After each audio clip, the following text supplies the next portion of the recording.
నమస్కారం. ఉదయరాగం కార్యక్రమానికి స్వాగతం.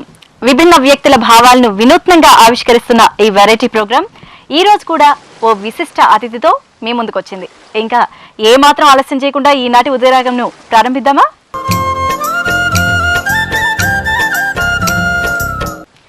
తిథి నక్షత్ర వార ఫలితాలను తెలిపే శుభయోగం ఇప్పుడు చూద్దాం.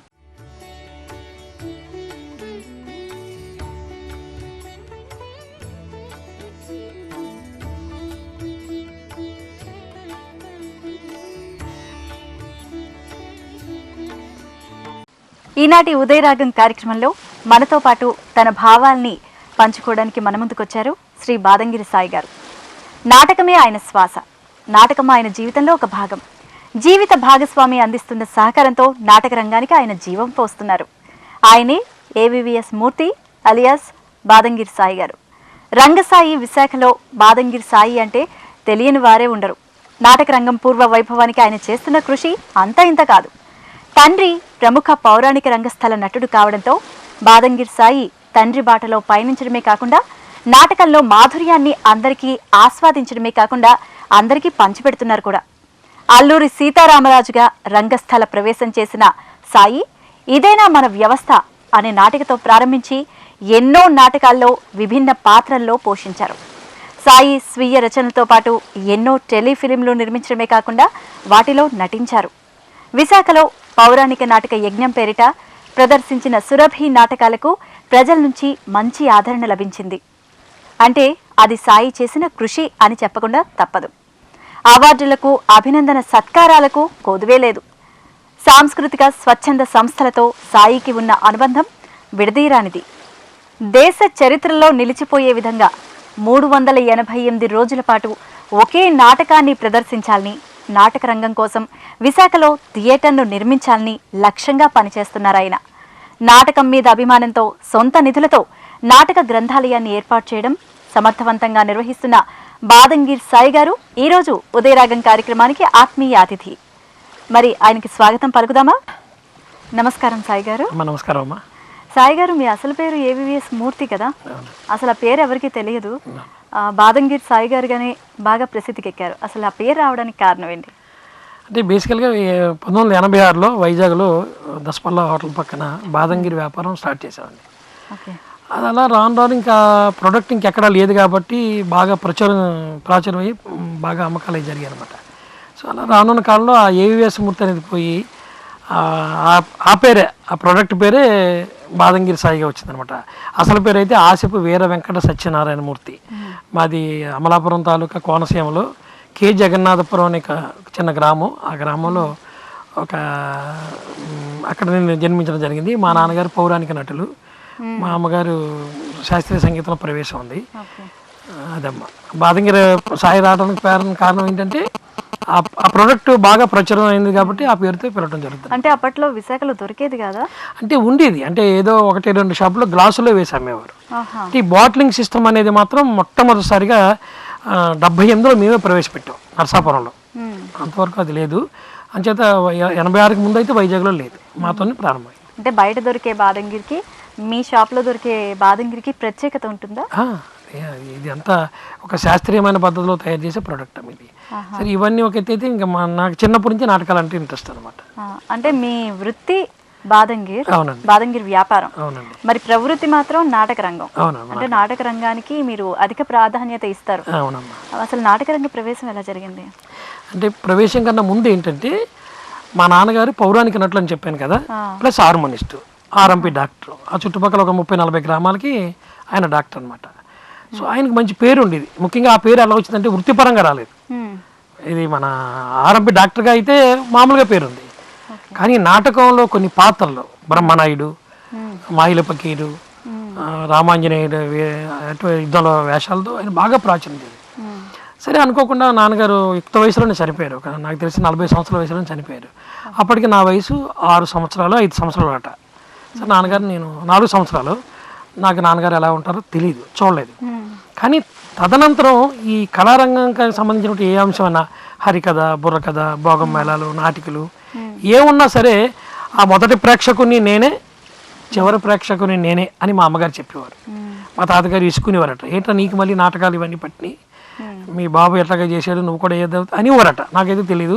2-3 సందర్భాల్లో తిట్టినట్టు కూడా మా అమ్మగారు నాకు చెప్పేవారంట. సో అట్లాగా ఈ నాటక రంగం మీద మరి బై బర్త్ నాన్నగారి ద్వారా సంక్రమించి ఉండొచ్చు, ఇది అట్లాగే వచ్చింది. అంతే, రక్తంలోనే ఈ నాటకాభిమానం, కళారంగం అభిమానం అది ఉందన్నమాట. సరే అక్కడి నుంచి మేము నరసాపురం రావడం జరిగింది.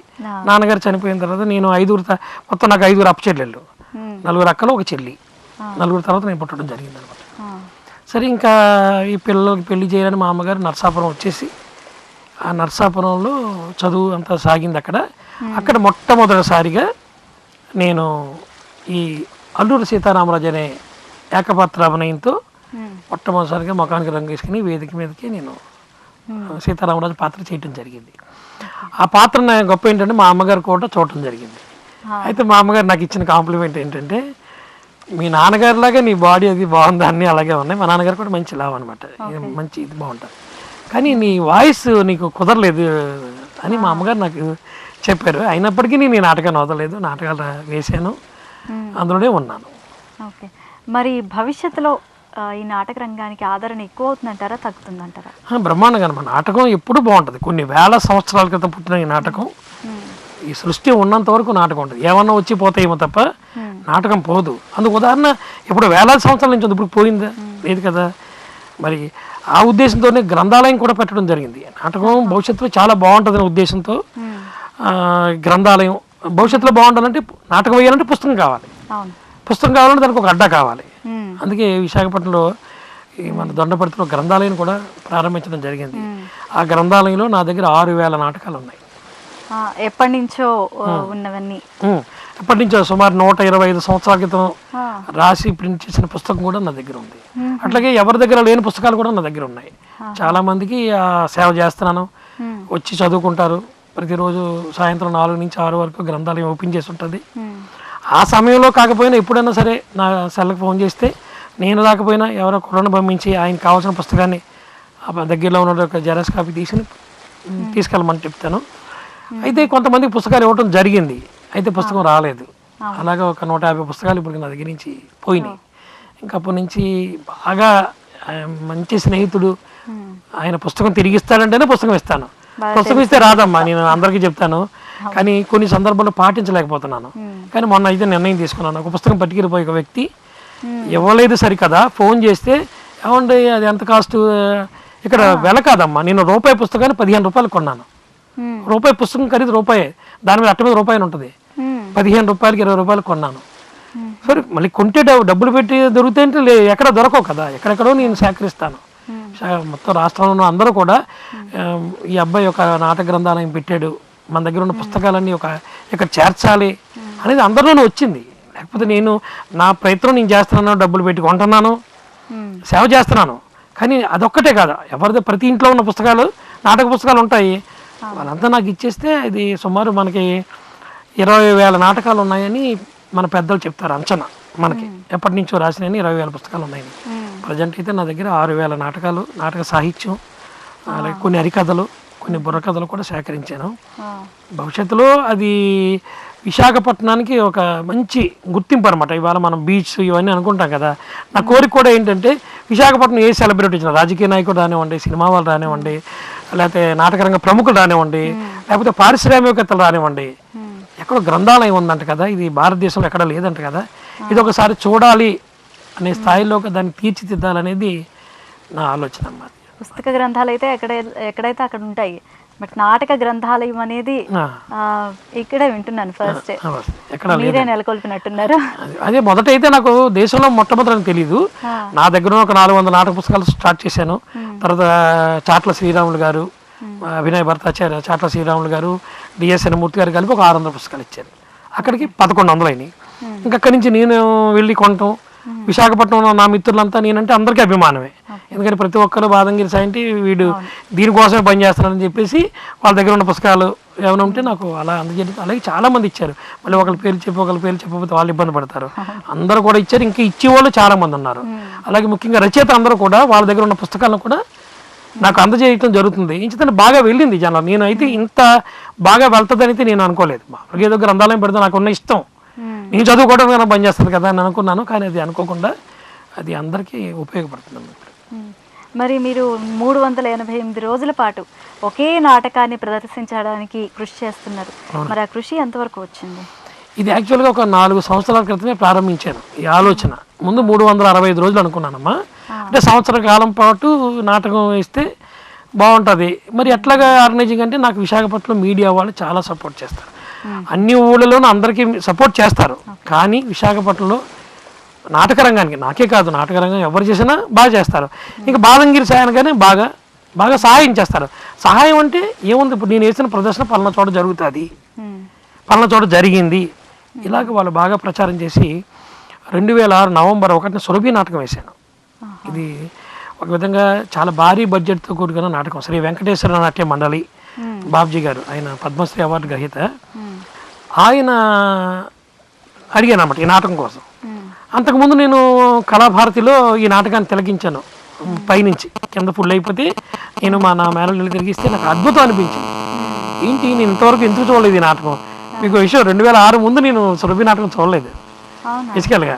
అలాగే పౌరాణిక నాటకాలు చూశాను, సాంఘిక నాటకాలు కొన్ని వందలు చూశాను, కానీ ఆ సురభి నాటకం చూసిన తర్వాత రాత్రి అంతా నాకు నిద్ర పట్టలేదు. ఆ మాయాబజార్ బుర్రలో ఉండిపోయింది, వెళ్ళట్లేదు. అంటే దృశ్య నాటకం అది, పద్య నాటకం కూడా పద్యం తక్కువ ఉంటాయి, ఆ దృశ్యానికి ప్రాధాన్యత ఇస్తారు అన్నమాట. సరే ఎలాగని ఈ నాటకాన్ని మనం 1 రోజు 2 రోజులు ఇస్తే కాదని ఒక నెలల పాటు ఇస్తే ఎట్లా ఉంటుందని ఒక ఆలోచన వచ్చింది. నెలలు అనగానే ఇక లోకల్ ఒక కనకరాజు గారు ఒక చేతి నన్ను ఒక పిచ్చోని కింద చూశారనమాట. సురభి నాటకం నువ్వు నెలలు వేసేయటమేనా నీకు అంత అనేది ఆయన ఒక ఆశ్చర్యార్థము నాకు ఇచ్చారనమాట. ఏమంటే మీరు నాకు హెల్ప్ చేయండి, దయచేసి బాబ్జీ గారికి మీరు పరిచయం చేస్తారా, నేనే వెళ్ళి పరిచయం అవ్వమంటారా, లేదు లేదంటే నేనే పరిచయం చేస్తానని తీసుకెళ్తాను. తీసుకెళ్ళిన తర్వాత ఆయన కూడా ఆశ్చర్యంగా చూశాడు. ఏంటంటే మా నాటకాన్ని మీరు 30 రోజులు వేయటమేంటి, ఇది సాధ్యపడదండి సాయి గారు, మీరు ఏంటి అనుకుంటున్నారు అన్నారు. అదేదో నాకు తెలియదండి, నేనైతే నా బుర్రలోకి వచ్చేసింది ఈ నాటకం వెయ్యాలని. మీరు వేస్తారా వేయరా అంటే లేదు తప్పకుండా, మీరు ఎంతగా అడుగుతున్నారంటే అంటే ఆయన కూడా కొంచెం డౌట్ పడ్డాడు. ఏంటి ఎలాగేస్తాడు ఈ అబ్బాయి, ఎంత మామూలా ఇది సురభి నాటకం వేయాలంటే అనుకున్నారు. అయితే కనకరాజు గారు కొంత ప్రోత్సహించారు, లేదండి ఈయన అనుకున్నది చేస్తాడు ఏమైపోయినా, అది అనుకోండి పోని అంటే. వెంటనే ఆయన సరే, గొప్ప విషయం అంటే మీరు ఎంత ఇస్తారని అడగలేదు ఆయన బాబ్జీ గారు. నాటకం అనగానే మనం నాటకం పెడితే నాకు ఇంత కావాలి అంత కావాలంటారు, అలా అడగలేదండి. ఓకే మేము వస్తాను అన్న, అడ్వాన్స్ కూడా అడగలేదు. నేను అడ్వాన్స్ ఏం పట్టుకెళ్ళలేదు, మామూలుగా వెళ్ళి అసలు ఒప్పుకుంటారు లేదు కదా, ఒప్పుకున్నారు. నవంబర్ 1 డేట్ ఇచ్చారు, వచ్చారు, వేసాము. మొదటి రోజు చాలా ఇబ్బంది పడ్డాను, తుఫాను, నిజంగా నేను ఏడ్చాను కూడాను ఆ రోజుని. ఎంత కష్టపడ్డానంటే థియేటర్ కట్టాను, 1,75,000 పెట్టి సపరేట్ థియేటర్ కట్టాను. అంటే సురభి వాళ్ళు అక్కడ ఎలాగైతే థియేటర్ ఉందో అదే థియేటర్ నేను ఇక్కడ నిర్మించాను, వాళ్ళ సిస్టమ్ లాగా నిర్మించాను అనమాట. ఆ నిర్మించినటువంటి ఆ థియేటర్ అంతా కూడా ఆ తుఫాను వల్ల చాలా నష్టపోయారు, వాళ్ళు కట్టెలు తడిచిపోయినాయి. అయినా సరే మరి విశాఖపట్నం వాళ్ళంతా నన్ను హక్కును చేర్చుకొని అది ఇంకా ఎంత రికార్డు సృష్టించామంటే 24 రోజుల పాటు, అంటే మధ్య మధ్యలో గ్యాప్లు వచ్చినాయి. ఇంతవరకు ఆ రికార్డు ఎవరూ చేయలేకపోయారు. దానికి మన మల్ల విజయప్రసాద్ గారు, విజయ నిర్మాణ కంపెనీ విజయ్ కుమార్ గారు, అలాగే సిఎంఆర్ రమణ గారు, ముఖ్యంగా టిక్కెట్ పెట్టి వాళ్ళు ఇచ్చింది ఒక 20% అయింది, మిగతా 80% టిక్కెట్ పెట్టి, అది కూడా క్వశ్చన్ మార్కే. 200 రూపాయలు టిక్కెట్ పెడుతున్నాం, ఎలా వస్తారు జనం? నాకైతే ఇంకా అదేం అనలేదండి. ఆ నాటకం చూశాను కళాభారతిలో, లేదు వస్తారు దీనికి అనుకుని నమ్మాను. 200 రూపాయలు, 100 రూపాయలు, 50 రూపాయలు పెట్టాను. ఇంచుమించుగా 14 రోజులు 15 రోజులు హౌస్ఫుల్ పోటీ పెట్టాను. ఇది సురభి వాళ్ళ రికార్డు, మన రికార్డు వదిలేయండి. సురభి వాళ్ళకి ఇలాగ ఆయనకి చాలా గొప్పగా వెళ్ళిపోయింది. నేను 2006లో ఆ ప్రక్రియ చేయటం వల్లే ఇవాళ రాష్ట్ర వ్యాప్తంగా నా గురించి ఆయన చెప్పడం, పెద్ద పెద్ద వాళ్ళు రమణాచారి గారు, అనేక మంది ఇతను ఒక ప్రత్యేకంగా నన్ను చూడటం జరుగుతుంది అనమాట. అంటే మరి భవిష్యత్తులో నాటకం అభివృద్ధి జరగాలంటే, నాటక రంగం అభివృద్ధి కావాలంటే ఎలాంటి జాగ్రత్తలు పాటించాలి? అంటే చాలా ఉన్నాయమ్మా. నాటక రంగం మన ఆంధ్ర రాష్ట్రంలో, అయితే ఉభయ రాష్ట్రాల్లో, తెలుగు రాష్ట్రాల్లో అభివృద్ధి చెందాలంటే ముందుగా నాయకులకు కానీ అధికారులకు కానీ అందరికీ కూడా దీని మీద ఒక కల్చరల్ పాలసీ లాంటిది ఒక సపరేట్గా దీనికి కర్ణాటకలో ఉంది, కేరళలో ఉంది, అలాగే మిగతా రాష్ట్రాల్లో చాలా రాష్ట్రాల్లో నాటకానికి ఒక ప్రత్యేకమైన స్థానం కల్పించారు అక్కడ. అంటే ఫండ్స్ ఏదన్నా వేయాలంటే డబ్బులు కావాలి. సో అట్లాగే మన రాష్ట్ర ప్రభుత్వం కూడా దాన్ని తీసుకుని పక్క రాష్ట్రాల్లో ఎలాగైతే చేస్తున్నారో, ఇప్పుడు కర్ణాటక ఉంది, నాటకం అద్భుతంగా ఉంది. చిన్నపిల్లలు కూడా నాటకం గురించి వాళ్ళు చూస్తారు. నేను కర్ణాటకలో 30 రోజులు ఉన్నాను. కావాలని నాటకాలను అబ్జర్వేషన్ చేయడానికి సురభి బాబ్జీ గారు నన్ను తీసుకెళ్లారు. అలాగే కర్ణాటకలో ఇంకొక అదృష్టం ఏంటంటే సురభి వాళ్ళతో నేను నాటకంలో ఒక శకుని పాత్ర వేశాను. ఇది నేను నా జీవితంలో అంటే రీసెంట్గా ఒక 6 మాసాలు అయింది, జనవరికి ఎప్పుడో వేసాను అనమాట. ఇంకా మర్చిపోలేను సంఘటన అది. ఎందుకంటే అది కన్నడ, మనం వేసింది తెలుగు నాటకం కదా. థియేటర్ అంతా ఫుల్ అయిపోయింది. కొంతమంది వచ్చి నా దగ్గరికి వచ్చి ఫోటోలు తీసుకున్నారు. ఇది నా జీవితానికి మర్చిపోలేను. వేయటమే సురభి వాళ్ళతో నాటకం, సాంఘిక నాటకాలు వేశాను, చాలా నాటకాలు వేయటం జరిగింది. సురభిలో నాటకం వేయటం అనేది ఫస్ట్ టైము. తర్వాత ఇంకొక సీక్రెట్ ఒక చెప్తున్నాను. ఇన్ని సంవత్సరాలు సురభి నాటకాలు వేసాను కాబట్టి ఎప్పుడు స్క్రీన్ వెనక్కి నేను వెళ్ళటం జరగలేదు. అంటే నన్ను ఎప్పుడు ఆయన రావద్దని ఎవరు అనమాట బాబ్జీ గారు, ఎప్పుడు కూడా స్క్రీన్ ముందే. కానీ ఫస్ట్ టైం వేషం ఇచ్చారు కాబట్టి లోనకి వెళ్ళాను, చూశానమ్మా. చాలా అద్భుతం అనమాట వాళ్ళు చేసే పని. చిన్న పిల్లోడి దగ్గర నుంచి ముసలి వాళ్ళ వరకు ప్రతి ఒక్కరూ అన్ని పనులు చేస్తారు. మనం సురభి నాటకం కోసం ఎందుకు ఇంత గొప్పగా చెప్తున్నామంటే అందరూ అన్ని పనులు చేస్తారు. అంచేత వాళ్ళు అదొక కుటుంబ వ్యవస్థ. అలాగే దృశ్య నాటకం అంచేత ఆ సురభి నాటకం అంచేత 125 సంవత్సరాల చరిత్ర గల సురభి నాటకం అనమాట. ఓకే, మరి సాయి గారు ఇప్పుడు ఇతర రాష్ట్రాలు ఉన్నాయి, కర్ణాటక, మహారాష్ట్ర, తమిళనాడు, వెస్ట్ బెంగాల్, ఇలా ఈ రాష్ట్రాల్లో అందరూ నాటకాలని టికెట్ పెట్టుకొని చూస్తారు. మరి ఇక్కడ టికెట్ కొని నాటకాలను చూసే పరిస్థితి ఉంటుందంటారా? అంటే ప్రజెంట్ అయితే లేదండి. ఇక్కడ ఏంటంటే నాటకాన్ని టికెట్ పక్కన పెట్టండి, ఒక ఇన్విటేషన్ ఇస్తేనే, ఇన్విటేషన్ ఇచ్చినా కూడా కొంతమంది రాని పరిస్థితి. అంటే మన నాటకం వేస్తున్నాం, వేరే నాటకంలో రాకుండా, వాళ్ళ నాటకం వేసినప్పుడు వీళ్ళు రాకుండా, అదొక ఉంది మన దగ్గర. ఇక్కడ ఇది పక్కన పెడదాం.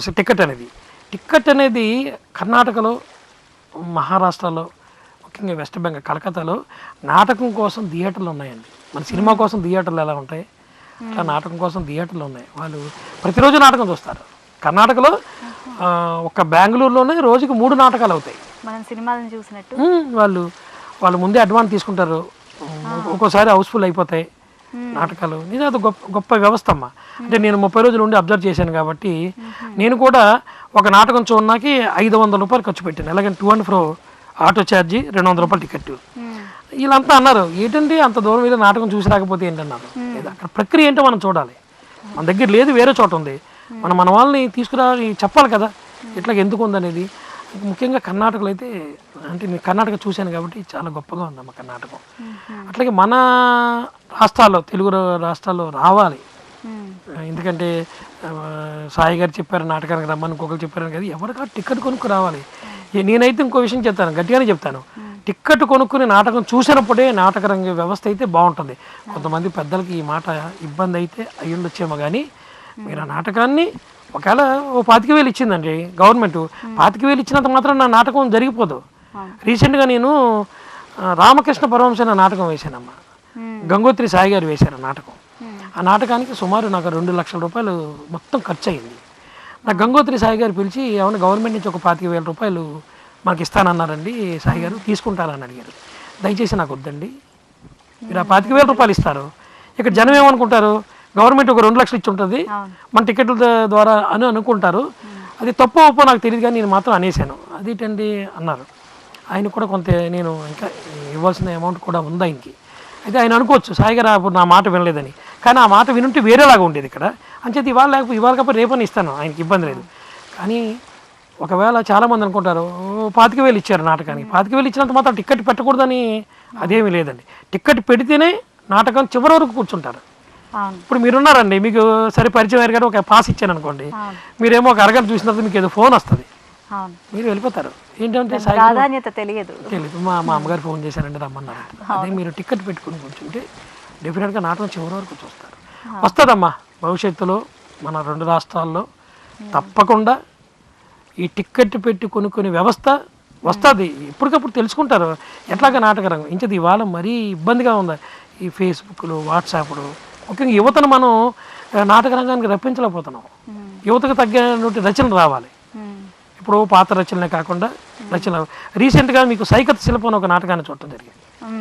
ఆ నాటకం యూత్ కానీ వస్తే, అంటే పెళ్లి చేసుకున్న వాళ్ళు కానీ అంటే ఒక 1 year 2 years పెళ్ళైన యువకులు కానీ దంపతులు వచ్చి చూస్తే ఆ సైకత శిల్పం అనే నాటకం బాగా ఆలోచన వచ్చింది. అటువంటి నాటకాలు చాలా ఉన్నాయి కానీ ఈ రీసెంట్గా నేను ఏఎస్ రాజు నాటకోత్సవాల నాటకం చూశాను కాబట్టి మీకు ప్రస్తావించాను అనమాట. గొప్ప రచన అంటే యూత్ కోసం రచనలు రావాలి, పాత రచనలు కాకుండా. అట్లాగే ఇప్పుడు మనకి ఎక్కువ వచ్చిందని తల్లిదండ్రులు మనం విస్మరిస్తున్నాం. ఇప్పుడు మనకి దేవుడు ఎలా ఉంటాడో తెలియదు, దేవత ఎలా ఉంటాడో తెలియదు. మన ఎదురుగుండా ఉన్నారు ఇద్దరే, అమ్మ నాన్న, దేవుడు దేవతను. వాళ్ళు ఎంతమందో విస్మరిస్తున్నారు. దాని మీద కూడా ఎక్కువ రచనలు వస్తున్నాయి. సో సమానంగా యూత్ కూడా రావాలి. అలా వచ్చినప్పుడు యూత్ నాటకాలు చూడడానికి వస్తారు. తర్వాత యూత్ చూడడానికి రావడం అయితే నటించడానికి కూడా రావాలి కదా. నటించడానికి రావాలంటే ఇప్పుడు కూడా మేమంతా 40 సంవత్సరాల 50 సంవత్సరాల మనుషులే తప్ప, నటులే తప్ప కొత్త కుర్రవాళ్ళు ఎవరు రావట్లేదు. మరి బాదంగిరి సాయి గారు అందించే నాటక వివరాలను మరిన్ని తెలుసుకునే ముందు ఇప్పుడు ఒక స్వల్ప విరామం. తిరిగి కార్యక్రమానికి పునఃస్వాగతం.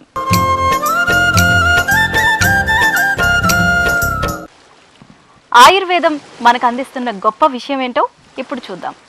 బాదం పాలతో భలే మంచి నేత్ర సౌందర్యం. ప్రతిరోజు ఉదయం పూట ఒక గ్లాసు నీటిలో 6 బాదం పప్పులు వేసి సాయంత్రం వరకు నానబెట్టి నీరు తీసి ఆ పప్పులపై ఉండే తోలును తీసివేసి వాటిని మెత్తగా చితక్కొట్టి ఒక గ్లాసు పాలలో వేసి నీటితో పాటు 4 నల్ల మిరియాలు, 1 టీ స్పూన్ సోంపు గింజల పొడి అందులో వేసి 3 పొంగులు పొంగే వరకు చిన్న మంటపైన మరిగించి వడపోసి తగినంత చక్కెర కలిపి రోజు సాయంత్రం కానీ నిద్రపోయే ముందు కానీ తాగాలి. దీంతో కంటి చూపు అద్భుతంగా పెరిగి మెదడు చురుగ్గా పనిచేస్తుంది. ఎందుకు రావట్లేదంటారు? యువత ఎక్కువ సినిమా రంగం వైపు వెళ్తున్నారు, నాటక రంగం వైపు రావడానికి ఎవ్వరూ మొగ్గు చూపించట్లేదు. అంటే సినిమా రంగం మీద ఉన్న వ్యామోహం అంటారా? అసలు కారణం ఏంటి? అంటే వ్యామోహం లేదు, సినిమా ఎప్పటి నుంచో సినిమా ప్రారంభం నుంచి ఈరోజే సినిమా అంటే ప్రతి ఒక్కరికి క్రేజ్ అయ్యాయి. కానీ ఆ సినిమా వాళ్ళు కూడా నాటకంలో నటించిన ఆర్టిస్టులు వేరేగా ఉంటుంది, మామూలుగా నేర్చుకున్న నటినట్లు వేరేగా ఉంటారు. తల్లి వంటిదండి నాటకం అనేది, ప్రతి నటుడికి తల్లి వంటిది. అయితే మన ప్రస్తావన ఏంటంటే యూత్ అసలు నాటకాలు చూడడానికి రావట్లేదు అనే దాని మీద నాటక రచనలు చేయాలని చెప్పాను. ఇకపోతే అసలు నటించడానికి రావాలి కదా, వీళ్ళు నటించడానికి వస్తే దాని మీద వాళ్ళకి ఇష్టం వస్తుంది. నటించడానికి రాకపోవడం కారణం ఏంటంటే దీని మీద వాళ్ళు ప్రత్యేకమైనటువంటి శ్రద్ధ అంటే లేదు, ఉపాధి లేదు.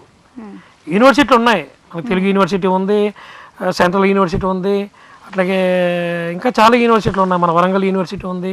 ముఖ్యంగా అదే యూనివర్సిటీలో చెప్తున్నారు. కానీ ఇప్పుడు డిగ్రీ అయిపోయిన తర్వాత, డిగ్రీ 10th అయిపోయేటప్పటికి నేను డాక్టరా, యాక్టరా, అది ఇంజనీరా ఇవన్నీ అనుకున్న వాళ్ళు 10th అయిపోయిన తర్వాత, డిగ్రీ అయిపోయిన తర్వాత నాటకం అంటే సరదాగా చేస్తున్నారు. సరదా కోసం ఏదో వెళ్దాము, ఏదో నేర్చుకుందాము, కొంతమంది అయితే ఉంటున్నారు చేస్తారు. అలా కాదండి. అయితే నేనేమంటానంటే, నాకు ఒకసారి ఆర్జా శ్రీకాంత్ గారు అని ఒక ఆఫీసర్ ఉండేవారు మన ఈ సాంస్కృతిక శాఖ. ఆయన ఒకసారి వచ్చినప్పుడు నన్ను ఇంటర్వ్యూ చేశారు. ఆయన చెప్తే ఎట్లాగని అడిగితే నేను చెప్పాను, ఇప్పుడు 5th స్టాండర్డ్ నుంచో లేకపోతే 6వ తరగతి నుంచో నాటకం మీద కొంచెం వాళ్ళకి ఏంటి విచిత్ర వేషాలు కానీ, ఏంటిది సీతారామరాజు ఏంటి, గాంధీ గారు, ఇలాగా. అప్పుడు మనకి 50 మంది క్లాసులో ఉన్న 50 మందిలో మనకు 5-10 మంది వస్తారు. అట్లాగే అక్కడి నుంచి వాడికి బిల్డ్ చేయాలి మనం నాటకం. వీటి నాటకం అయితే ఇంట్రెస్ట్ పడుతున్నాడు, వీడికి ఏదైనా నేర్పించాలి, డైలాగ్ చెప్పించాలి. అట్లాగే 10th వచ్చేటప్పటికి వాడికి దాని మీద ఒక అవగాహన వస్తుంది. అప్పుడు ఏంటంటే 10th క్లాస్ అయిపోయిన తర్వాత, లేకపోతే ఇంకా ముందే ఈ నాటక రంగం గురించి వాళ్ళకి చెప్పాలి. నాటక రంగం అసలు నేను ఒక మాట చెప్తానండి, ఇది నాటకాల వల్ల పిల్లలకి కలిగేది ఏంటంటే, ముఖ్యంగా చిన్న పిల్లలకి, యూత్ గురించి మాట్లాడుకుందాం, మెమరీ పవర్ పెరుగుతుందండి. అందుకే మేము ఆల్రెడీ దాన్ని ప్రూవ్ చేసాం. నటులున్నారు జాగ్రత్త అని ఒక నాటికని తీసుకుని 25 రోజుల్లో 30 రోజుల్లో వర్క్షాప్ పెట్టామండి. ఆ వర్క్షాప్ పెట్టినప్పుడు ఆ పిల్లలు డైలీ ఈవినింగ్ వచ్చేవారు, సాటర్డే సండే మార్నింగ్ నుంచి పెట్టి క్యారేజీ పట్టుకొచ్చేవారు, తల్లిదండ్రులు కూడా పంపించేవారు, 15 మంది దాకా. అంటే ఎందుకు చెప్తున్నానంటే, ఈ ప్రస్తావన ఎందుకు వచ్చిందంటే, ఆ పిల్లల తల్లిదండ్రులు సరే అయిపోయింది, ప్రదర్శన వేసాము టౌన్ హాల్లో, వైజాగ్ టౌన్ హాల్లో వేసిన తర్వాత, నాటకం చూసేసిన తర్వాత తన్మయత్వం చెందిన ఈ ఆడియన్స్ వన్స్ మోర్ అన్నారు. మనం పాటను వన్స్ మోర్, పద్యాన్ని వన్స్ మోర్ అంటాం, ఒక నాటికను వన్స్ మోర్ అంటాం అనేది ఫస్ట్ టైం విన్నాను. సరే ఎట్లాగంటే మళ్ళీ వాళ్ళ చేత వేయించామండి. వేయించిన తర్వాత అద్భుతంగా పెర్ఫార్మ్ చేశారు. ఇంచేత వర్క్షాప్ పెట్టాం దానికి. సో అట్లాగే బాగా ఉందా. తర్వాత పిల్లలు అన్నారు, ఏమంటే మళ్ళీ మా పిల్లలకి వేరే నాటకాలు లేవండి అన్నారు. తర్వాత అంటే ఒక 6 మాసాల తర్వాత కలిసినప్పుడు ఇదేంటి అన్నాను, నాటకం వేయకముందు మా పిల్లలు వేరేగా ఉన్నారండి, నాటకం వేసిన తర్వాత మా పిల్లలు వేరేగా ఉన్నారు. ఏంటంటే వేరే అని అడిగాను. పెద్దలు గౌరవిస్తున్నారు అండ్ మెమరీ పవర్, చదువుకుంటున్నారు బుద్ధిగా, టైం టు టైం పంక్చువాలిటీ అండి. నాటకంలో మనకు బాగా నేర్పేది ఏంటంటే క్రమశిక్షణ నేర్పుతుంది. అందరూ రావాలి టైంకి. 6 నటినట్లు ఉన్నారు, 6 వస్తేనే నాటకం స్టార్ట్ చేస్తారు. అవును. ఒకడు వచ్చి నాకు ఎందుకు రాలేదంటే ఏంటో ఇంటికి చుట్టాలు వచ్చారండి, పంచర్ అయిందండి, ఇట్లా చెప్తూ ఉంటారు. ఆ నాటికి విరుతత్వమే నటులున్నారు జాగ్రత్త. అది ఇప్పుడు 46 ప్రదర్శనలు వేయటం జరిగింది. అయితే ఆ నాటకం యూత్ నాకట్టుకుంటుంది. అంటే యూత్ గురించి చెప్తూ ఈ నాటకం చూసేవాడు 2-3 నా దగ్గరికి వస్తారు. ఇందాక కూడా నేను నాటకం చూసి ఒక 2 ఫోన్ చేశారు, సార్ మేము కూడా నటిస్తామన్నారు. ఓకే, నేను అనుకున్నది ఇప్పుడే స్టార్ట్ అయింది, చాప కింద నీరులా. అంటే వస్తున్నారు, కుర్రోళ్ళు వస్తున్నారు, వాళ్ళకి అది ఆ నాటకాన్ని మనం కేవలం ఆ నటులున్న జాగ్రత్త వల్ల చాలా నాటకాల వాళ్ళు వస్తుంది, మెసేజ్లు ఉంటాయి. ఇందులో మెసేజ్ ప్లస్ నాటకం మీద ఇంట్రెస్ట్ రెండు వస్తున్నాయి. అయితే భవిష్యత్తులో టికెట్ పెట్టుకుని నాటకం కొంటారు, యూత్ వస్తారు. ముఖ్యంగా ఈ స్కూల్లో వాళ్ళకి తెలిసింది నాటకం అంటే ఏంటో. వైజాగ్లో కూడా ఈ చిన్నపిల్లల నంది నాటకోత్సవాలు చిన్నపిల్లల పోటీలు పెడుతున్నారు కదా, ఆ పోటీలో స్టార్ట్ అయిందండి ఇప్పుడు. సో కొన్ని రోజులకి అదే ఒక 2-3 సంవత్సరాలకి ఎంత పోటీ పెరిగిపోద్దంటే ఈ స్కూల్ వాళ్ళు ప్రతి ఒక్కరు కూడా వాళ్ళు ఒక నాటకాలకు సంబంధించినటువంటి, నేను చెప్తున్నాను ఆల్రెడీ చాలా స్కూల్లో కంపల్సరీ మీరు ఆ టీచరు ఈ టీచరు డ్రాయింగ్ టీచర్ ఇవన్నీ పెడతారు. ఏ నాటకాలకి ఎందుకు టీచర్ పెట్టరు? వాళ్ళకి క్రమశిక్షణ వస్తుంది అని చెప్తున్నాను, ఆల్రెడీ ప్రచారం వెళ్ళిపోతున్నాను. అవసరమైతే నేను అప్పుడు కూడా ఏమవుతుందంటే మీకు యూత్ యూనివర్సిటీలో నేర్చుకున్నవాడు ఒకవేళ ఈ స్కూల్లో టీచర్గా పనిచేయాలనుకోండి, వీడే పనిచేస్తాడు మనకి కదా. అక్కడ ఒకటే ఉపాధి అవుతుంది, 2 ఇక్కడ మన పిల్లల నుంచే మనం స్టార్ట్ అవుతుంది. అప్పుడు చేరతారు యూనివర్సిటీస్ లో కూడా ఎక్కువ మంది చేరతారు. ఇప్పుడు కూడా స్టార్ట్ అయింది. మన టాటా వారు ఒక యూనిట్ పెట్టి మిస్ మీనా అనే ఒక నాటకాన్ని బిలో 25 ఇయర్స్ ఏజ్ వాళ్ళని తీసుకుంటే సుమారు 100 ప్రదర్శనలు వేశారు. ఒక వైజాగ్లో నేను 8 ప్రదర్శనలు వేశానండి. ఇంకా నాటకం చూసిన వాడు ఆ నాటకం చూసినంతసేపు నాటకం అయిపోయినా సరే నాటకంలోనే ఉంటాడు ప్రేక్షకుడు. అంత గొప్ప రచన చేశారు వాళ్ళు. తమిళ నాటకం అది, బేసికల్గా ఇంగ్లీష్ నాటకం తమిళనాడు వేసి తమిళ నుంచి మన తెలుగుకి వచ్చి మనకి అది బాగా ప్రాచుర్యం అంటే వచ్చింది. ఇప్పుడు స్టార్ట్ అయింది, యూత్ కూడా వస్తారు. భవిష్యత్తులో నాటక రంగం కూడా చాలా బాగుంటుంది. ఇంకా సినిమా అనేది వ్యామోహం ఎప్పటి నుంచో ఉంది, అది మనం అరికట్టలేము. కానీ నాటకం రంగం నుంచి నువ్వు కానీ వెళ్ళుంటే ఏ పాత్రనే చేయగలరు. ఇప్పుడు ఒక్కటి తెలుసుకోవాలండి, పిల్లలు నాటకం చేసినప్పుడు రిహార్సల్ చేసినప్పుడు తను ఒక పాత్రే చూడ్డు, మిగతా 7-8 పాత్రలు చూస్తాడు. ఒక విలన్ చూస్తాడు, ఒక క్యారెక్టర్ ఆర్టిస్ట్ని చూస్తాడు, ఒక యంగ్ కుర్రవాడు ఒక ఏజ్డ్ క్యారెక్టర్ వేస్తాడు, అది చూస్తాడు. అవన్నీ రేపొద్దున తన సినిమాలో నటించినప్పుడు ఓహో మనం అక్కడ చూసాం కదా, దాన్ని అన్వయించుకుంటాడు. అంటే నాకు తెలిసింది, అది జనం ఒప్పుకోకపోయినా నేను ఒక నాటకంలో నువ్వు నటిస్తే నువ్వు పరిపూర్ణ నటుడిగా తయారవడానికి నాటకాన్ని నువ్వు ఉండాలి. ఎందుకంటే ఒక రోజులో అవ్వదు సినిమా అనేది, అది కష్టతరమైంది. దేనికి అది యాక్షన్ కట్, మీరు ఎదురుగా ఉన్నాను కాబట్టి మీతో మాట్లాడుతున్నాను. సినిమాకు వచ్చి కెమెరా వంక చూసి మాట్లాడాలి, ఆ ఎక్స్ప్రెషన్ ఇవ్వాలి, అది ఒక విధంగా కష్టం. ఇది 30 రోజులు 45 రోజులు ఒక్కొక్క మన రామకృష్ణ పరమహంస నాటకం అయితే సుమారు సంవత్సరం కాలం పాటు వాళ్ళు రిహార్సల్ చేశారు. 60-70 మంది ఎక్కువ రిహార్సల్ చేయాలి. ఆ రిహార్సల్ చేసినప్పుడు వాడి పరిపూర్ణ నటుడుగా తయారవుతాడు. అది నువ్వు ఏదైనా ఇన్స్టిట్యూట్కి వెళ్ళినా వస్తుంది, కానీ ఇక్కడ అది వేరు. అది ఒక పాత్ర 2 పాత్రలు చెప్తారు, ఇక్కడ అన్ని పాత్రలు చూస్తారు. అలాగే నేనేమంటానంటే ఎవరైనా సినిమాలో నటించాలనుకున్నప్పుడు నేను చెప్పేది ఏంటంటే మీరు నటించాలని సినిమాలు చూడండి, నాటకాలు చూడండి. నాటకాలు చూసి ఏ పాత్ర ఎవడు ఎలా చేస్తున్నాడో చూడండి. మీకు అది చూసినప్పుడు ఆ పాత్ర తాలూకు స్వభావం ఓహో ఇలా చేస్తున్నారా అని అనిపిస్తుంది అనమాట. అలాగే చూడండి, సమాజాన్ని కూడా అబ్జర్వ్ చేయండి. ఒక్కొక్క ముసలివాళ్ళు ఒక్కొక్కలాగా, కుర్రవాడు ఒక పిచ్చివాడు, ఒక డిజార్డర్లో ఉన్న పర్సన్స్, ఇవన్నీ చాలా మీకు నాటకాలు వస్తాయి. అసలు నాటకం అనేది కూడా సమాజం కోసం పుట్టబడ్డది. సమాజంలో మనకు ఏమైనా రుగ్మతలు ఉంటే దాని పరిష్కారానికి మార్గమే నాటకం. సరే పరిషత్తుల వ్యవహారం కొంతవరకు అది నాటకాన్ని పెంచింది అనొచ్చు, అయితే ఇబ్బంది పడ్డది అనొచ్చు, అది మీమాంసగా ఉంది. అయినప్పటికీ మనకు అది అనవసరం. నేనైతే నాటక ఉత్సవాలు చేస్తాను, నా దగ్గరికి ఎవరైనా వచ్చి నాటకాలు వేయాలంటే నేను ప్రోత్సహిస్తాను, ఎవరిని కూడా రిజెక్ట్ చేయను. అతనికి నేను చెప్తాను, ముందు రిహార్సల్ జరుగుతున్నాడు అబ్జర్వ్ చేస్తే అప్పుడు నీకు ఒక రోజు నాటకం ఇస్తాను, నాటకంలో వేషం ఇస్తాను. అది నువ్వు రాగానే నీకు వేషం అనేది ఇవ్వటం జరగదు. అయితే నటులున్నారు జాగ్రత్తలు చిన్న వెసులుబాటు వచ్చింది. ఇప్పుడు మీరు వచ్చారనుకోండి, మీరు వచ్చి సాయి గారు నాకు నాటకంలో వేషం ఉందంటే ఒక 10 నిమిషాల్లో చిన్న క్యారెక్టర్ మీకు రాసేసి నేను వాళ్ళకి ఇన్సర్ట్ చేస్తాను. అలాగా సుమారు 10-15 మందిని అలా కొత్త పాత్రలు సృష్టించి, అంటే రైటర్ అనుమతితో మేమేం చేసినా బల్లా షణ్ముఖరావు దాని రైటరు ఆయనకి చెప్పి మేము అమెండ్మెంట్ చేస్తున్నాం సార్ అంటే, చేయండి సార్ మీరు బాగా చేస్తాను. ఇప్పటికి 45 ప్రశ్నలు వేశారు. దానికి డైరెక్టర్ పివి రమణమూర్తి అని మన వైజాగ్ 1 టౌన్లో ఉంటారు, ఆయన చేస్తున్నారు. అదే యూత్ కూడా భవిష్యత్తులో యూత్ వస్తారు. అలాగే నేషనల్ స్కూల్ ఆఫ్ డ్రామా ఉంది మనకి యూత్ కోసం, అది కూడా దాంట్లో కూడా సీట్లు సంపాదించాలి. మనకి ఆంధ్ర రాష్ట్రంలో చాలా తక్కువ సీట్లు వస్తాయి దాంట్లో. ఇంచేత ముఖ్యంగా ఇక్కడ మనకు దాని మీద సరైన అవగాహన లేకపోవడం వల్ల ఆ నేషనల్ స్కూల్ ఆఫ్ డ్రామాలోకి మనం వెళ్ళలేకపోతున్నాం. అయితే వాళ్ళు కూడా ఏం చేశారంటే వర్క్షాపులు పెడుతున్నారు. దానికి ఇబ్బంది లేదు, ఒక 40 రోజులు వర్క్షాప్ పెడతారు.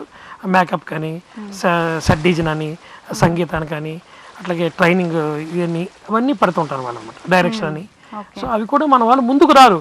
నేనంటాను నేషనల్ స్కూల్ ఆఫ్ డ్రామాలో 40 రోజుల కోర్సు కానీ వెళ్ళాలంటే సార్ వేరే పనులు ఉన్నాయన్నీ అవి ఉన్నాయన్నీ చెప్తూ ఉంటారు. దాంట్లో ఒక్కసారి అంశంలో కానీ మనం వెళ్తే మన జీవితాన్ని మనం మార్చుకోవచ్చమ్మా.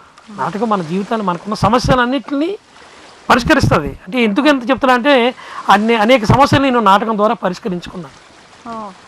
నాతో పాటు ఎవరన్నా అడగండి, నాటకం నుంచి బయటకు వచ్చేటప్పుడు చూపించి ఒక్క మనిషిని చూపించానండి, నాటకాలు వేసేవాడు నాకు చిరాకు వచ్చి నాటకం మానేశానని. నాకైతే ఇంతవరకు నాటకాలకు వచ్చినవాడు బయటకైతే ఎవరు వెళ్ళరు. ఇంకా చనిపోవడంతో నాటకం పోవాలి తప్ప నేను నాటకాలు వేసేవానండి చిరాకు వచ్చింది మానేశాను అనేది నాకైతే తెలీదు. వాళ్ళ 88 సంవత్సరాలు ఉన్న పెద్ద ఆయన కూడా నాటకం అనగానే ట్రైన్లో వచ్చి ఇక్కడికి వచ్చి 4 మాటలు చెప్పి ఆ నాటకాన్ని తిలకించి వెళ్ళే స్థాయిలో ఇవాళ నాటకరంగం ఉంది. నాటకం మానవ జీవితానికి ప్రత్యక్ష ప్రతిబింబం.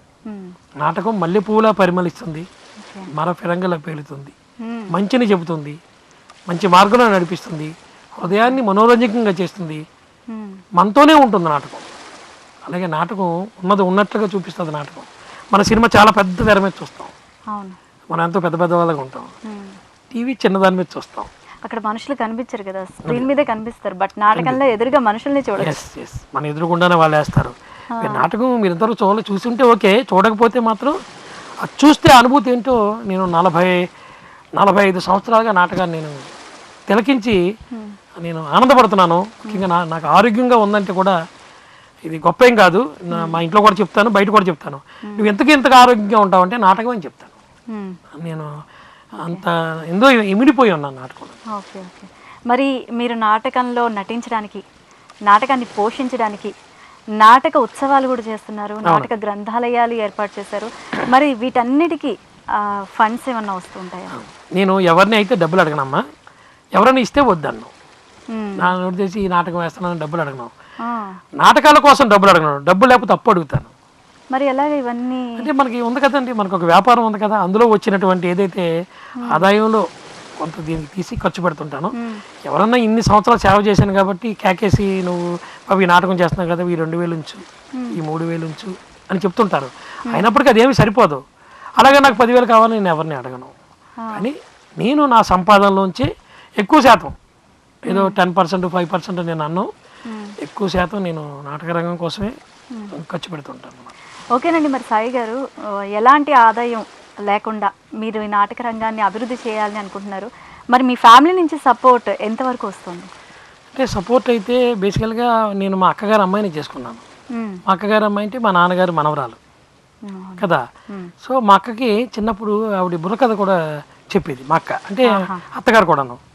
సో ఆవిడకి నాటకం అన్నా, కళారంగం అన్నా, పాటలు అన్నా చాలా ఇష్టం. బావగారికి నాటకాలంటే ఇష్టం, కానీ నాటకాలు వేస్తే తొక్క తీసేస్తాడు ఆయన. సో ఆయనకి ఇష్టం లేదు. ఇక నా మిసెస్కి బేసికల్గా మొదటి నుంచి కూడా ఏమి అందు, ఈ డబ్బు ఖర్చు పెట్టినా ఏమి దానికోసం వెనకడికి వేయలేదు. సరే రాను రాను కూడా నా వ్యవస్థ ఎక్కువ అయిపోయింది, పర్సంటేజ్ బాగా. ఎవడన్నా ఎక్కడి నుంచైనా నాటకం వేయాలంటే వాదంగిరి సాయికి ఫోన్ చేద్దాం, ఫోన్ చేస్తే నాటకం వేసేస్తాడు. ఇంకా అడిగేటంటే ఇంకా మనం ఆగటం అనేది లేదు. అవతల నుంచి ఫోన్ రావటం పాపం.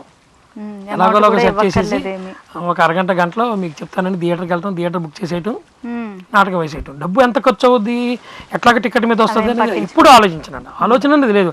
ఆలోచన ఉంటే ఇప్పుడు ఆగిపోతుందండి ఇది. ఈ వ్యవస్థ సొరబై నాటకం వేసిన తర్వాత ఆగిపోను. 2006లోంచి ఆగిపోవాలి ఇది. సో 2006లో అంత పెద్ద టికెట్ పెట్టి ఇన్ని చేసినప్పటికీ కూడా ఇబ్బంది పడ్డాం ఆర్థికంగా. ఇబ్బంది పడ్డా కూడా ఇంకా ఇష్టం పెరిగింది. ఇబ్బంది అనేది అసలు మన దృష్టికే రాదు, అది మనకు అనవసరం. అది డబ్బు ఇబ్బంది ఇవన్నీ మనకు అనవసరం. ఈ నాటకాన్ని ఎంతమంది ప్రేక్షకులు చూపించామంటే సొరబి నాటకం నూతనంగా 15,000 మంది ప్రేక్షకులకు చూపించాం.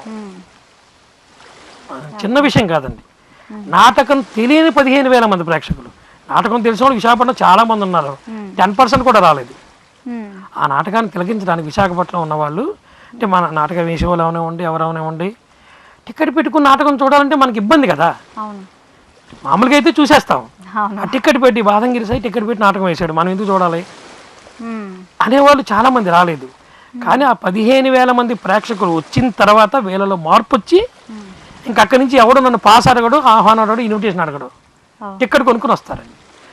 దానికి ఉదాహరణ ఏంటంటే నెక్స్ట్ అక్కడ అయిపోయిన తర్వాత ఎప్పుడైతే మనం కళాభారతులు వేసామో ఇంకా అనూహ్యమైన స్పందన. నేను ఊహించలేదు, ఆ వెంకటేశ్వర నాట్య మండలి బాబ్జీ గారు ఊహించలేదు.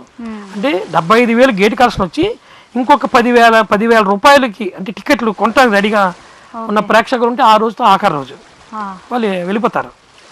మనం ఎన్ని రోజులనే వేస్తాం, మనకొక బడ్జెట్, ఒక టైమింగ్, థియేటర్ కూడా మందు కాదు కదా, సొంత థియేటర్ కాదు.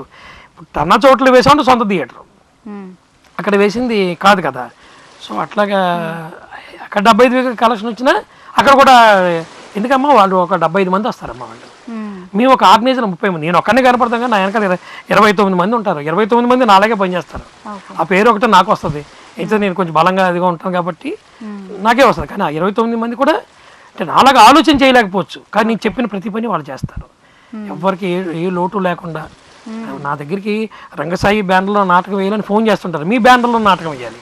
ఎందుకు నా బ్యానర్లో నాటకం వేయాలి? గౌరవం, బ్రాండ్.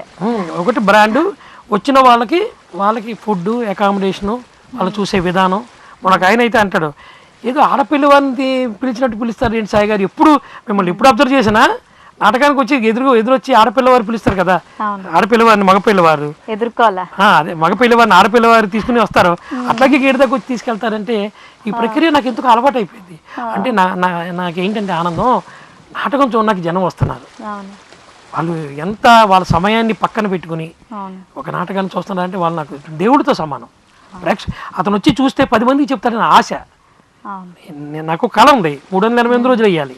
భవిష్యత్తులో నాలాగా ఇంకొంత 4-5 టికెట్ పెట్టి నాటకం ఆడాలి, వాళ్ళకి ఉపాధి కావాలి. ఓకే నువ్వేం చేస్తున్నావు అంటే నేను నాటకాలు టికెట్ పెట్టుకుని హ్యాపీగా బతుకుతున్నాను అంటే వ్యాపారం అని కాదు, అక్కడది ఆ రేంజ్ రావాలి అనేది నా కోరిక. అంటే మీ హౌస్ నుంచి, మీ ఫ్యామిలీ మెంబర్స్ నుంచి కూడా అంతే సపోర్ట్? అంతే, మా అమ్మాయి, మా మిసెస్ అందరూ సపోర్ట్ చేస్తారు. మా అబ్బాయి కొంచెం ప్రత్యేకంగా ఉంటాడు, ఎందుకు నాన్నగారు ఈ నాటకాలు ఇవన్నీ అంటుంటాడు. బట్ బేసికల్గా అతను అన్నట్టు అతను యాక్టర్, నాటకాలు వేయించాను, సినిమాలో కూడా చేశాడు. సపోర్ట్ అయితే కుటుంబ సభ్యులు సహకారం లేకపోతే మనం ఏం చేయలేమండి. అలాగే సిబ్బంది, నా దగ్గర ఒక 15 మంది ఉన్నారు, వాళ్ళందరూ కూడా నాటకాలు చూపిస్తాను. వాళ్ళంతా వస్తారు, సాయి గారు మేము వస్తామని చెప్తారు. ఇంకో విషయం చెప్తాను, మా మిసెస్ కూడా టికెట్ కొనుక్కుంటుంది. ఎందుకంటే ఆ గేట్ దగ్గర ఎవడన్నా వచ్చి సాయి గారు నాకు తెలుసండి, సాయి గారు అలా ఆవిడే టికెట్ కొనుక్కెళ్ళిందండి, సాయి గారికి మీరు తెలుసు అంటారా టికెట్ కొనుక్కుని లోనికి వెళ్ళాలి అంటారు. వాళ్ళు అలాగే ఇప్పుడు అలవాటు అయిపోయిందండి, బాదంగిరి సాయి నాటకం అంటే మనం టికెట్ కొనుక్కెళ్ళాలి. ఇంకా కొంతమంది ఒక 4-5 10,000 ఇచ్చారు, సాయి గారు మీరు ఎప్పుడు నాటకం వేసినా మాకు పాసలు పంపించండి. ఒక 4 ఎంతమంది ఉన్నారు, వాళ్ళు 10,000 ఇచ్చారు, ఒక 40,000 రూపాయలు నా రంగసాయి నాటక సంఘానికి. వాళ్ళకి నేను ఫోన్ చేసి రెండమ్మని చెప్తాను. చాలా మందికి ఎస్ఎంఎస్ పెడతారు, ఎస్ఎంఎస్లో పెట్టినంత మొత్తం ఫ్రీగా రమ్మని ఇంకా దాంట్లోనే ఉంటుంది. 200, 100, 50 రూపీస్ మనం ప్రిపేర్ చేయాలి. బాదంగిరి సాయి గారు రమ్మన్నారు కదా ఫ్రీగా వెళ్ళిపోదాం అంటే అక్కడ మళ్ళీ వాళ్ళు ఇబ్బంది పడతారు, ఏమైనా సాయి గారు ఎస్ఎంఎస్ పెట్టారయ్యా నువ్వేంటి ఇక్కడ అడుగుతున్నావు అంటారు. అట్లా కూడా వాళ్ళు ముందే ప్రిపేర్ చేస్తాను.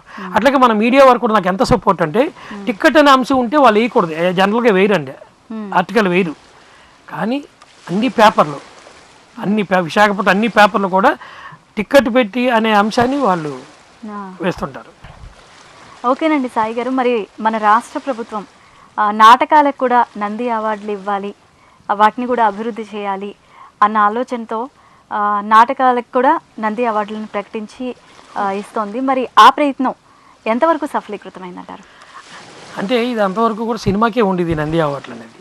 సరే, ఒక మహానుభావుడు దయ వల్ల ఈ నంది అవార్డులని నాటక రంగానికి కూడా తీసుకురావడం జరిగింది. ప్రారంభంలో చాలా బాగుంది, ఓకే, నాటక రంగానికి కూడా నంది అవార్డులు అని అందరూ మరి ఎగిరి గంతేశారు. మరి ప్రతి ఒక్కరు రచనలు కొత్త రచనలు చేయటం ఇవన్నీ చేశారు. అయితే రాను రాను రాను రాను ఈ ప్రక్రియలో రాజకీయ నాయకులు, ఉన్నతాధికారులు అండ్ ఇంకా ఈ మాసం ఉన్నటువంటి పారిశ్రామికవేత్తలు ఎంటర్ అయిపోయి పలానా వాడు నాటకం వేస్తున్నారట, నందికి స్క్రూటినీకి ఇస్తారు, కొంచెం మాకు సెలెక్ట్ చేసి పెట్టండి. ఇవన్నీ కూడా ఇదేం అబద్ధం కాదండి, ఇది జరిగింది. కోర్టు కేసులు కూడా అయినాయి. అంటే మొదట బాగుంది, ఆలోచన అంతా కూడా బాగుంది. కానీ రానున్న కాలంలో అట్లాగట్లాగా ఒక మారిపోయింది, దాని విధానమే మారిపోయింది. మారిపోయి ఎంతవరకు వెళ్ళిందంటే నంది నాటకం వేసి నంది కోసం నాటకం ప్రయత్నించాలి, స్క్రూటినీలో మనమే రావాలి, స్క్రూటినీ అయిపోయిన ప్రదర్శనలో కూడా మనమే రావాలి అనే స్థాయికి కొంతమంది వ్యక్తులు వెళ్ళటం వల్ల అది దానికి ఉన్నటువంటి ఏదైతే గొప్ప జరుగుతుందని అనుకున్నదో ఇవాళ కొంతమంది అయితే ఇంకా నంది నాటకోత్సవానికి కట్టడం కూడా మానేశారు. ఎందుకు మనం కట్టడం, ప్రతిభను ప్రోత్సహించడం కోసం ప్రవేశపెట్టినటువంటి ఈ నంది అవార్డులు కానీ అదే కంటిన్యూ చేయాలి. దానికి సంబంధించిన వ్యక్తులే అధికారులు కానివ్వండి, స్క్రూటినీ జడ్జిలు కానివ్వండి. ఇప్పుడు అందరూ నిష్ణాతులైన వాడిని మనం స్క్రూటినీ జడ్జిగా పంపించాలి, కానీ ఒక ఉన్నతాధికారినో ఎవరో ఒక అతను ఏమన్నా మా వాడు స్క్రూటినీ జడ్జిగా కొంచెం రికమెండ్ చేయండి అంటే అతను చేసేస్తే అవన్నీ జరిగినాయి. ఇదేం కాదు, అవన్నీ ఉండకూడదండి. అవన్నీ ఇప్పుడు మరి చేయాలంటే ఇంకా అవ్వదండి. ఇంకా ఎందుకంటే దాన్ని పెకలించడం మన వల్ల కాదు. చేత అది ఉపయోగపడుతుంది అనుకున్న వాళ్ళు ఉపయోగపడుతుంది అనుకుంటారు, ఉపయోగం లేదనుకో కొంతమంది ఉంటారు. వాళ్ళైతే నేనైతే చెప్తాను, చిత్తశుద్ధితో మనం ఇంత చేసిన తర్వాత వాళ్ళు సెలెక్ట్ చేయకపోతే ఒక్కొక్కరు 60-70 వేలు ఖర్చు పెడతారండి నాటకం తయారవ్వడానికి. ఒక పెద్ద నాటకం ఉందనుకోండి, పౌరాణిక నాటకం ఉంది, 60-70 వేలు రిహార్సల్స్ అండి, రాయించాలి, రాసిన వాళ్ళకు 10,000-15,000 ఇవ్వాలి. ఇవన్నీ పెట్టుకున్న తర్వాత మనకి అక్కడ అంటే ఏమవుద్దంటే ఇప్పుడు ప్రతిభ గల వారికి మనం సెలెక్ట్ చేస్తే పర్వాలేదు, ప్రతిభ లేని వారికి మనం ఏదో సెలెక్ట్ చేసి వేరే వాళ్ళకి మన అవార్డులు ఇచ్చి దీని ద్వారా అనేక ఇబ్బందులు ఉన్నాయి.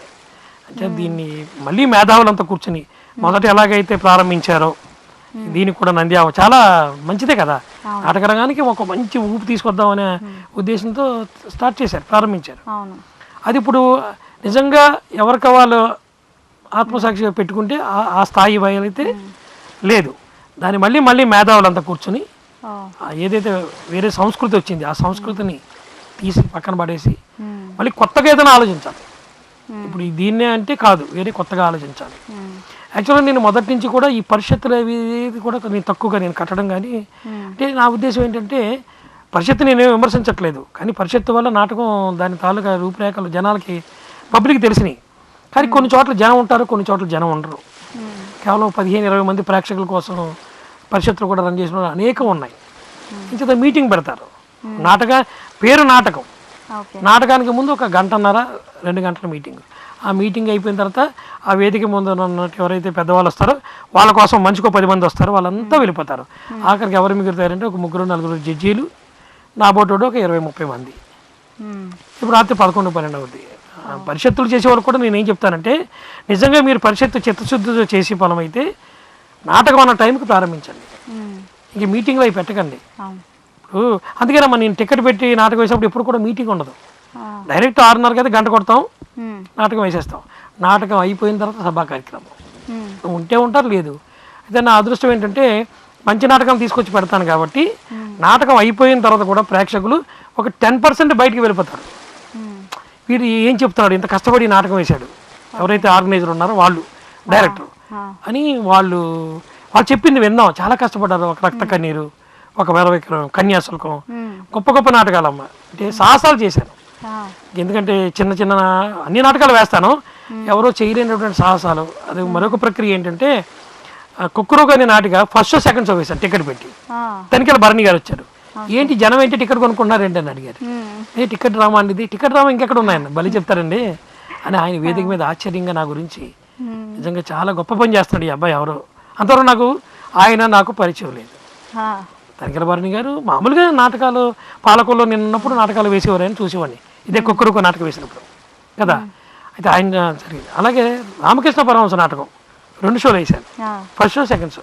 ఇట్లాగ నాటికని వేసేది అంటే 2-3 అడిగాను ఎక్కడన్నా ఉందంటే ఎక్కడ లేదు బాబు, అది కూడా నువ్వే చేసావులే, నాటిక నువ్వే వేసావు, నాటకం వేసావు.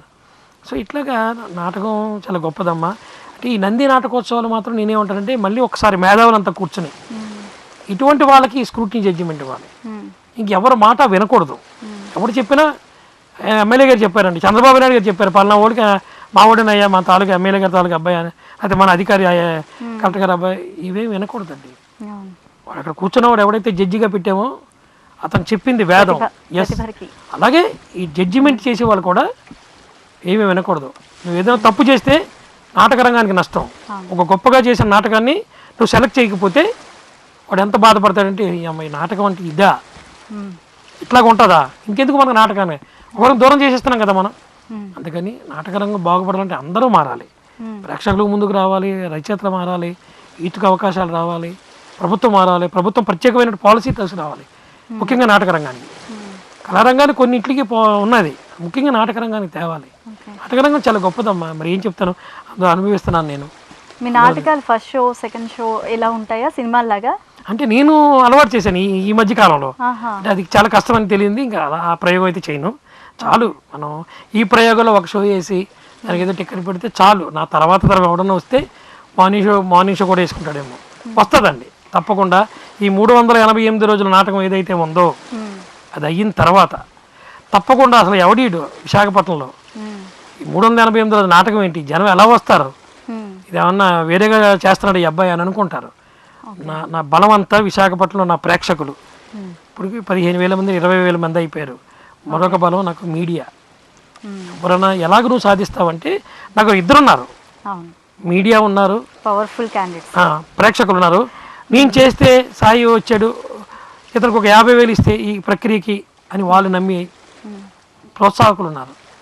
ఇలా ముగ్గురు ఉన్నప్పుడు నాటకం 388 రోజులు అంటే 28 సంవత్సరాల నుంచి నాటకం ఆడుతుంది. సెయింట్ మార్టిన్ థియేటర్ లండన్లో మౌస్ ట్యాప్ అనే నాటకం 28 సంవత్సరాలు 27 సంవత్సరాలు సారీ 57 సంవత్సరాల నుంచి ఆడుతుంది. 57 సంవత్సరాల నుంచి 58 సంవత్సరాలు, మేబీ 60 సంవత్సరాలు కూడా కంప్లీట్ అయిపోయినట్టుంది. ఇప్పటికీ ప్రదర్శిస్తున్నారు వాళ్ళు. 4-5 తరాలు అయిపోయింది. టికెట్ పెట్టి 2,200 రూపాయలు, 2,500, ఇప్పుడు ఇంకా పెరిగి ఉంటుంది 3,000 ఎంతో అడ్వాన్స్ తీసుకోవాలి ఆ టికెట్కి. అట్లాగే తర్వాత అదే లండన్ అనేక కంట్రీలో దేశాల్లో ఈ టికెట్ డ్రామా అనేది 30 సంవత్సరాల నుంచి చాలా ఉన్నాయి. మన దేశం కూడా 387 రోజులు ఎక్కడో కర్ణాటకలో ఉందంటే నేను ఒక రోజు ఎక్స్ట్రా చేద్దామని ఒక ఆశ అనమాట. 388 అంటాను కానీ 358 ఏంటమ్మా, 400 రోజులు జరిగిపోతుంది. ఖచ్చితంగా సక్సెస్ అవుతారు. అప్పుడు తప్పకుండా విశాఖపట్నం జనం నాటక రంగానికి ఒక ప్రత్యేకమైన ప్రేక్షకులకు 1,00,000 మంది వచ్చేస్తారు. తర్వాత రాష్ట్రం అంతా కూడా ఈ నాటకం చూడకొస్తారు. ఓకేనండి సాయి గారు, మరి మీరు అనుకున్న 388 రోజుల నాటక యజ్ఞం సఫలీకృతం అవ్వాలని, మీరు మరిన్ని ఉన్నత శిఖరాలు అధిరోహించాలని మనస్ఫూర్తిగా కోరుకుంటున్నాము. మరి ఈరోజు మా ఉదయరాగం కార్యక్రమానికి విశిష్ట అతిథిగా విచ్చేసినందుకు ధన్యవాదాలు తెలియజేస్తున్నాం. ధన్యవాదాలమ్మా. మంచి మాటలను అందిస్తున్న ఆణిముత్యాలు ఇప్పుడు చూద్దాం.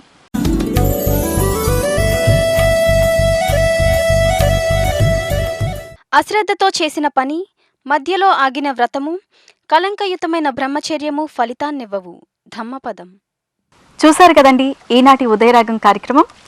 మళ్ళీ మరో ఎపిసోడ్లో మరో విశిష్ట అతిథితో మళ్ళీ కలుసుకుందాం. అంతవరకు సెలవు, నమస్కారం.